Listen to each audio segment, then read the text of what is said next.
Hello guys, Rapid Hour channel पे आप सभी का स्वागत है। आज से मैं स्टार्ट करूंगा the last of us series को, जिसको सीधे सीधे उठाया गया है the last of us game से, जो 2013 में आई थी। ये एक action adventure survival horror little suspense thriller और इंटेंस सीरीज होने वाली है। उसके साथ साथ इसे बहुत ज्यादा पसंद किया गया है। बाकी डिटेल्स के बारे में हम वीडियो के एंड में बात करेंगे। इसमें टोटल 9 एपिसोड होने वाले हैं और आप आज देखोगे एपिसोड 1 का रिव्यू। अब बिना किसी ज़ॉम्बी से खुद को काटने से बचाए जल्दी से स्टोरी शुरू करते हैं।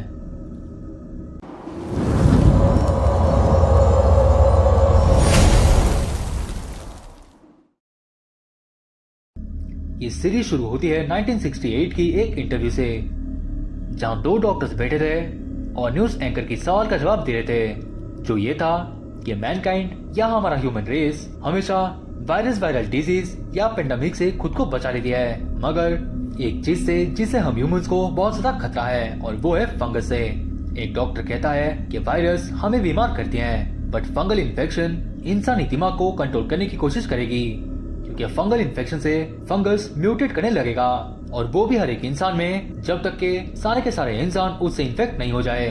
इसका ना कोई इलाज है ना कोई वैक्सीन, और अगर ये हुआ तो इंसान पक्का हार जाएंगे।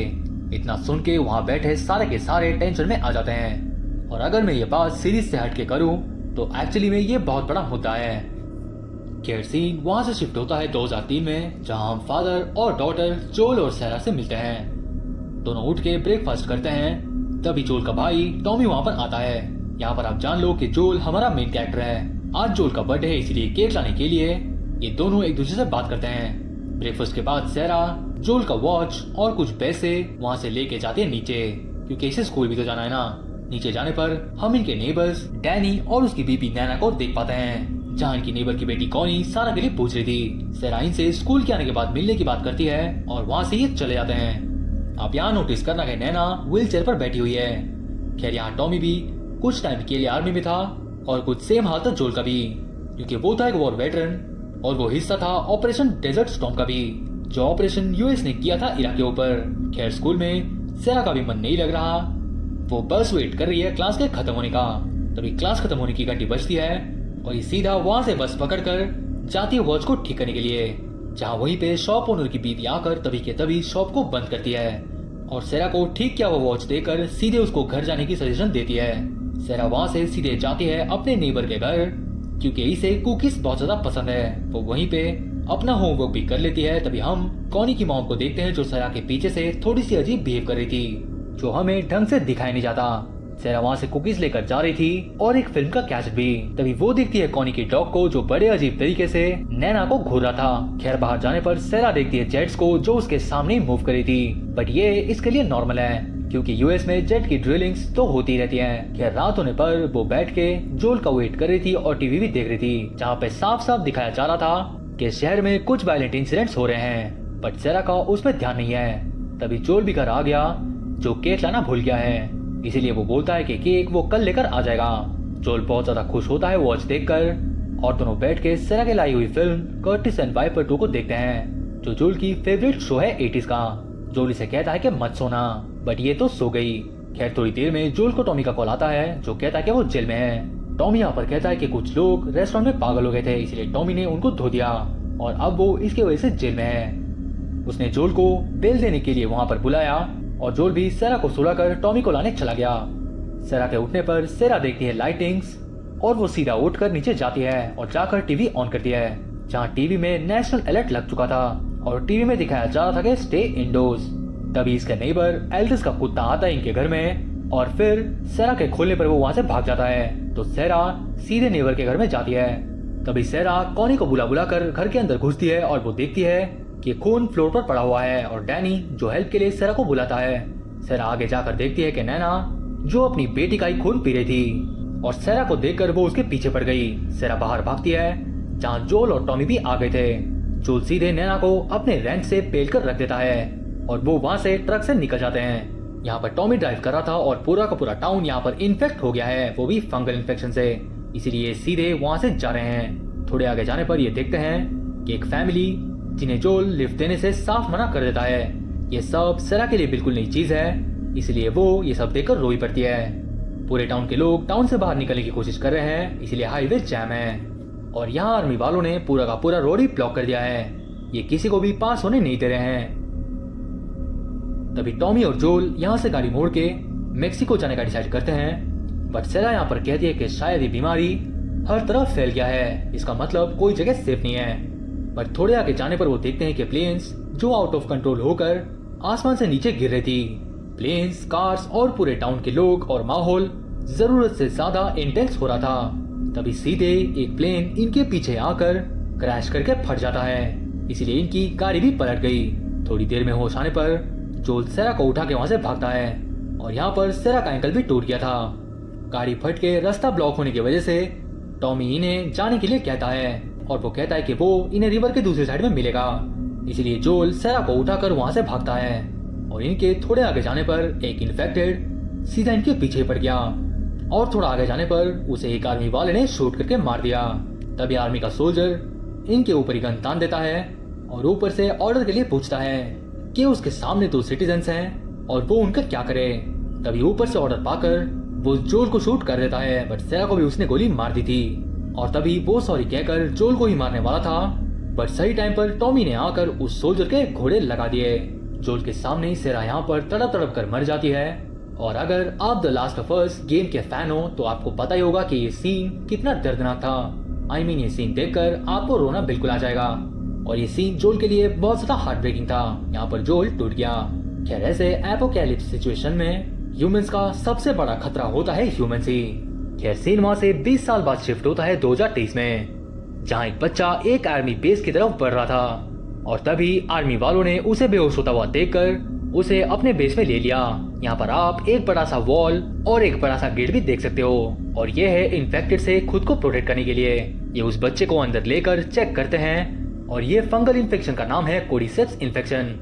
आप यहाँ इस आर्मी बेस में कोर्डिसेप्स इन्फेक्शन का साइन, टाइम और इसका अथॉरिटी के बारे में यानी इस ऑर्गेनाइजेशन को जो चला रहे हैं उनके नाम भी देख सकते हो। इनका नाम है फेडरा। खैर एक ऑफिसर वहाँ पर आती है और इस बच्चे को वो टेस्ट करती है और पॉजिटिव रिपोर्ट पाकर वो उसे बहला फुसलाकर अच्छे से बात करती है और एक इंजेक्शन उसके बॉडी में लगवा देती है, यू आर कम्प्लीटली सेफ कहकर। दूसरी तरफ हम लोगों को देख पाते हैं जिनके पास ड्रग्स एक एक करके लगते जा रहे हैं और ये ह्यूमंस को ही जला रहे हैं, मतलब इन्फेक्टेड लोगों को। जहां हम मिल पाते हैं जोल से फाइनली और वही छोटे लड़के से जिनको फेडरा वालों ने मार दिया। जी हाँ, ये लड़का यहाँ पर मारा गया इंजेक्शन की मदद से। ये शायद बच्चों और बूढ़ों को बड़े आसानी से मौत दे देते हैं। एक तरफ से यह फेडरा का डिक्टेटरशिप चल रहा है यानी मिलिट्री डिक्टेटरशिप। जोल ने अपनी बेटी पहले ही खो दी है, इसलिए जोल ने उसको जला दिया और दिन का लेबर लेने के लिए वो पहुंच गया फेडरा ऑफिसर के पास। असल में फेडरा वाले लोगों को काम देकर उन्हें पैसे देते हैं, ये कर्फ्यू भी करते हैं और जो उसको ब्रेक करेगा वो उसको सीधे फांसी में चढ़ा देते हैं। मतलब कोई भी आदमी इस क्वारंटाइन जोन को छोड़कर यहाँ से नहीं जा सकता, जो चाहेगा वो उनको मार देंगे।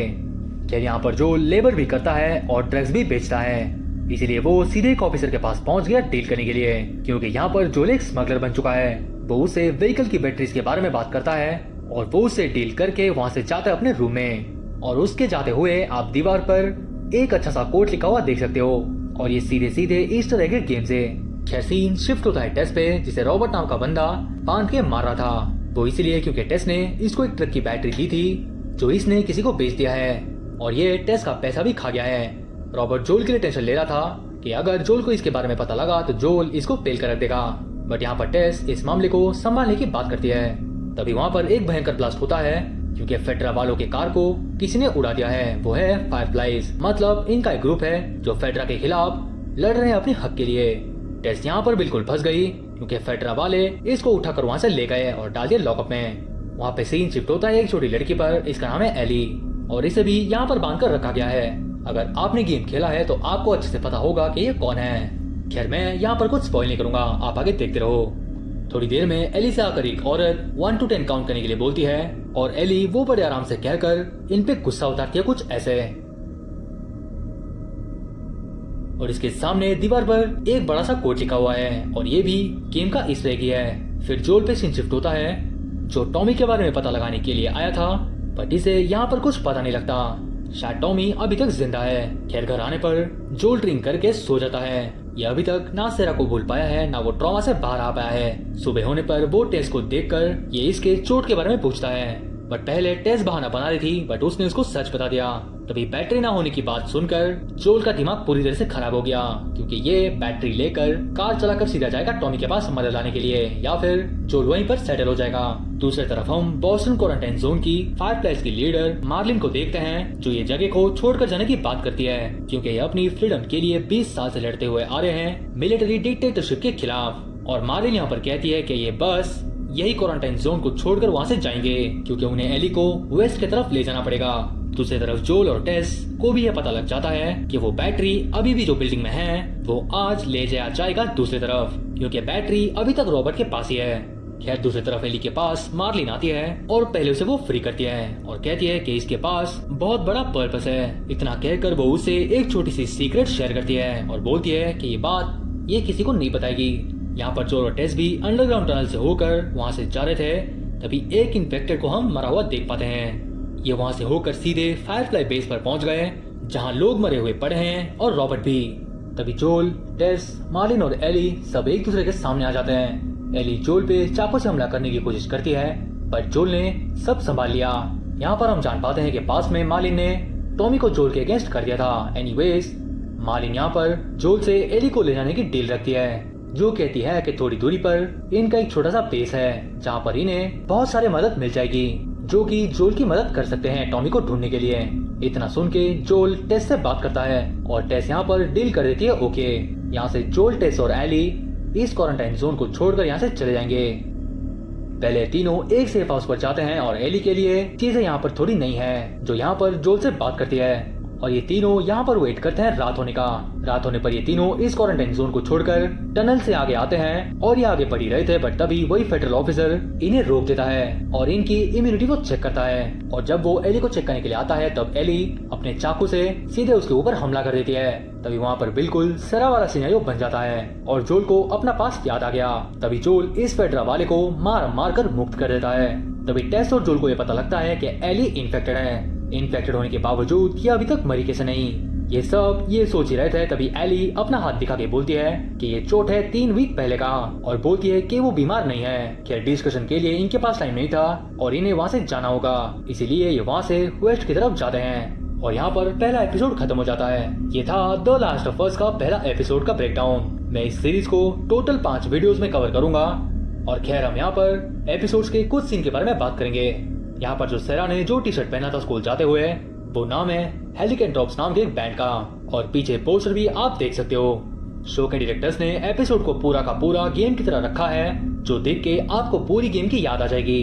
पहले एपिसोड में सेरा जब उठती है तब वो चीजों को देखती है और हम देख पाते हैं कि टॉमी और जोल बाहर से आए थे और उसे गाड़ी में बिठाकर वो वहाँ से चले गए।